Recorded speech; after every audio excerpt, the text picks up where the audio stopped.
Hi hello എല്ലാവരും സുഖമായിരിക്കുന്നു. അപ്പോൾ കുറച്ച് ദിവസങ്ങൾക്ക് ശേഷം ഒരു കുക്കിംഗ് വീഡിയോ ആയിട്ടാണ് കേട്ടോ വന്നിരിക്കുന്നത്. അപ്പോൾ ഇന്നത്തെ എൻ്റെ ഒരു റെസിപ്പി എന്ന് പറയുന്നത് നമ്മുടെ കുഞ്ഞുങ്ങൾക്കൊക്കെ അംഗൻവാടിയിൽ നിന്ന് കിട്ടുമല്ലോ അമൃതം പൊടി. അപ്പോൾ അത് വെച്ചിട്ടൊരു ചെറിയ റെസിപ്പിയാണ് കേട്ടോ. അപ്പോൾ അതിനായിട്ട് ഞാനിവിടെ ആദ്യം കുറച്ച് റാഗിപ്പൊടി ചേർക്കുന്നുണ്ട്. ഇത് ഓപ്ഷണലാണ്. റാഗിപ്പൊടി ഒരു 2 കപ്പ് നമ്മുടെ ആവശ്യത്തിനനുസരിച്ച് നമുക്ക് എടുക്കാം കേട്ടോ. എത്ര അപ്പം വേണം അതിനനുസരിച്ച് നമുക്ക് എടുക്കാം കേട്ടോ. പിന്നെ ഞാൻ എടുത്തിരിക്കുന്നത് അമൃതം പൊടിയാണ്. അമൃതം പൊടിയും സെയിം, ഇപ്പോൾ റാഗിപ്പൊടി എത്ര അളവിനാണോ എടുക്കുന്നത് അതേ അളവിൽ തന്നെ നമുക്ക് അമൃതം പൊടി എടുക്കാം. ഇനി കുറച്ച് അമൃതം പൊടി കൂടുതൽ എടുക്കണമെങ്കിൽ അങ്ങനെ എടുക്കാം. അപ്പം നമ്മളിത് രണ്ടും എടുക്കണം. ഇത് മിക്സ് ചെയ്യുന്നത് നമ്മൾ ഒന്നെങ്കിൽ ചൂടുവെള്ളത്തിൽ അല്ലെന്നുണ്ടെങ്കിൽ ശർക്കരപ്പാനി ഉരുക്കിയാണ്. അപ്പം ഞാനിവിടെ ചെറിയൊരു കട്ട ശർക്കര ഉരുക്കി എടുക്കുന്നുണ്ട്. ഉരുക്കി അത് അരിച്ചെടുത്തിട്ട് നമ്മളിത് മാവ് കുഴയ്ക്കുന്ന കൂട്ടത്തിൽ, പൊടി കുഴയ്ക്കുന്ന കൂട്ടത്തിൽ നമുക്ക് ചേർക്കാം. ഇങ്ങനെയാണ് അമൃതം പൊടിയും അതേപോലെ റാഗിപ്പൊടിയും കൂടി ചേർത്തെടുത്തിരിക്കുന്നത്. ഇത് നന്നായിട്ടൊന്ന് മിക്സ് ചെയ്തെടുക്കാം.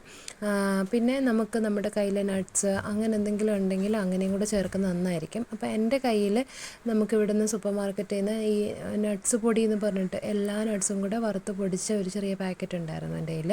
അപ്പോൾ ഞാൻ അതിൽ നിന്ന് ഒരു 2 ടേബിൾ സ്പൂൺ ഞാൻ ഇതിലേക്ക് ചേർത്തിട്ടുണ്ട്.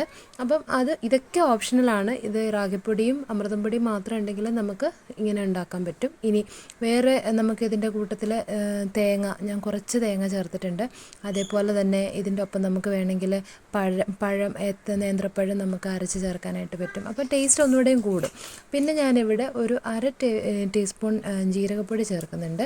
ജീരകപ്പൊടി ഒരു ഫ്ലേവറിന് വേണ്ടിയിട്ട് ജീരകപ്പൊടി ഞാൻ ചേർത്തിട്ടുണ്ട്. എന്നിട്ട് നമുക്കിതെല്ലാം കൂടെ നന്നായിട്ടൊന്ന് ഈ ചൂട് ശർക്കര പാനിയിൽ നമുക്ക് നന്നായിട്ടൊന്ന് മിക്സ് ചെയ്തെടുക്കാം.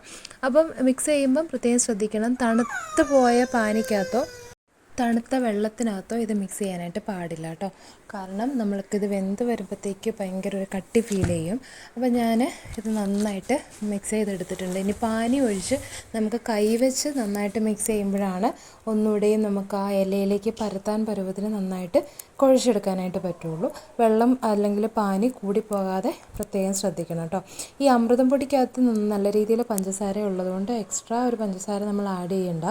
പാനിക്കും നല്ല മധുരം ഉണ്ടാവും. ഇനി നിങ്ങൾ ചൂടുവെള്ളമാണ് ചേർക്കുന്നതെന്നുണ്ടെങ്കിൽ ആദ്യം മധുരം കുഴച്ച് കഴിഞ്ഞ് മധുരം ഒന്ന് നോക്കുക. ആ മധുരം ആവശ്യത്തിനുണ്ടെന്നുണ്ടെങ്കിൽ പിന്നെ പഞ്ചസാര ചേർക്കേണ്ട. ഇനി അല്ല ഇച്ചിരി കൂടെ വേണമെന്നുണ്ടെങ്കിൽ പഞ്ചസാര ചേർക്കാം കേട്ടോ. ഇനി ഇത് നന്നായിട്ടൊന്ന് കൈവച്ച് നമുക്ക് കുഴച്ചെടുക്കാം.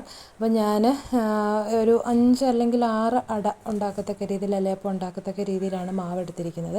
അപ്പോൾ നന്നായിട്ട് മിക്സ് ചെയ്തെടുക്കുന്നുണ്ട്. നമുക്ക് അമൃതം പൊടി ഫ്രീ ആയിട്ട് നമുക്ക് അംഗൻവാടിയിൽ നിന്നൊക്കെ കിട്ടും. പക്ഷേ ഇവിടെ ഞാൻ അങ്ങനെ അധികം ഉപയോഗിക്കാറില്ല. അന്ന് കുഞ്ഞുങ്ങൾക്ക് അത് കുറുക്കി കൊടുക്കുന്നതോ അല്ലെങ്കിൽ അത് വെച്ച് പുട്ടുണ്ടാക്കി കൊടുക്കുന്നതോ ഒന്നും ഇഷ്ടമായിരുന്നില്ല. പക്ഷേ ഒരു ദിവസം ഞാൻ ഇങ്ങനെ ഒന്ന് പരീക്ഷിച്ച് നോക്കിയപ്പോൾ അവർക്ക് ഭയങ്കര ഇഷ്ടമായിരുന്നു കേട്ടോ. അപ്പം നിങ്ങളും വീട്ടിൽ അങ്ങനെ അംഗൻവാടിയിൽ നിന്നൊക്കെ കിട്ടുന്ന അമൃതം പൊടി വെച്ച് ഇങ്ങനെ ഒന്ന് ട്രൈ ചെയ്ത് നോക്കണേ. നല്ല ടേസ്റ്റാണ്, അതുപോലെ തന്നെ ഹെൽത്തിയാണ്. നമ്മൾ ഈ സ്നാക്സൊക്കെ ഒരുപാട് കുഞ്ഞുങ്ങൾക്ക് കൊടുക്കുന്നതിൽ നല്ലത് നമുക്ക് ഈ ഇങ്ങനെയൊക്കെ ഉണ്ടാക്കി കൊടുക്കുമ്പോൾ കുഞ്ഞുങ്ങൾക്ക് ഹെൽത്തി ആയിട്ടുള്ള കാര്യങ്ങൾ കൂടിയല്ലേ. പിന്നെ അതുപോലെ തന്നെ ഞാൻ ഇതിനൊപ്പം നെയ്യ് ചേർക്കുന്നുണ്ട്. ഇതെല്ലാം ഓപ്ഷണലാണ്.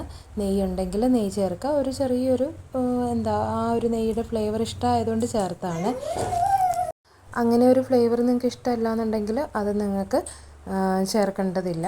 അപ്പം ഇത്രയും കാര്യങ്ങൾ ചേർത്ത് നന്നായിട്ട് മിക്സ് ചെയ്ത് നന്നായിട്ട് നമ്മൾ ചേർത്ത നട്ട്സും അതേപോലെ തന്നെ നമ്മൾ ചേർത്ത ജീരകത്തിൻ്റെ പൊടിയെല്ലാം മാവിലേക്ക് നന്നായിട്ട് മിക്സ് ആവാനായിട്ട് നമുക്ക് കുഴച്ചെടുക്കാം കൈവച്ച് തന്നെ. ഇനി ഞാൻ വാഴയില നന്നായിട്ട് കഴുകി തുടച്ചെടുത്തതാണ് കേട്ടോ.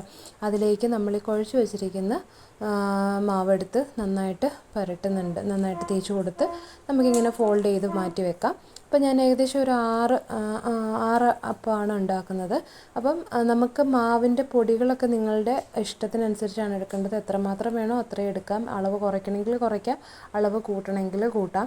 അപ്പോൾ ഇങ്ങനെ ഓരോ ഇലയിലേക്ക് മാറ്റി മാറ്റി വെക്കുന്നുണ്ട്. അപ്പോഴത്തേക്ക് ഞാൻ ഓൾറെഡി സ്റ്റൗവിൽ അപ്പച്ചെമ്പ് വെച്ചിട്ടുണ്ട്, അതായത് ആവി കയറാനായിട്ട് വെച്ചിട്ടുണ്ട്.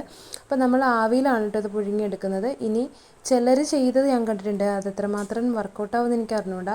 അപ്പച്ചട്ടിയിൽ അല്ലെങ്കിൽ ദോശക്കല്ലിൽ ഇങ്ങനെ ചുട്ടെടുക്കാറുമുണ്ട്, എണ്ണ തേച്ചിട്ട് ചുട്ടെടുക്കാറുമുണ്ട്.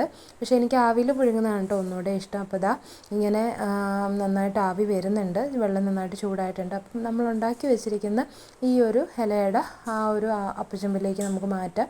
എന്നിട്ടൊരു 15 മിനിറ്റ് നന്നായിട്ടൊന്ന് വേകാനായിട്ട് നമുക്ക് മാറ്റി വെക്കാം. ഒരു മീഡിയം ഫ്ലെയിമിൽ വെച്ചാൽ മതി കേട്ടോ, ഹൈ ഫ്ലെയിമിൽ വെക്കണ്ട.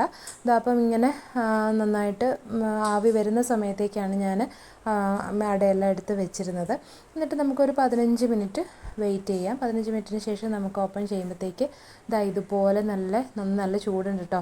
അപ്പോൾ ഇങ്ങനെ നമുക്ക് അട കിട്ടും. അപ്പം നല്ല ടേസ്റ്റാണ്. നിങ്ങളെല്ലാവരും ഒന്ന് ട്രൈ ചെയ്ത് നോക്കുക. ഇത് കുഞ്ഞു കുട്ടികൾക്ക് മാത്രമെന്നല്ല, നമുക്കും അത് ഇഷ്ടപ്പെടും.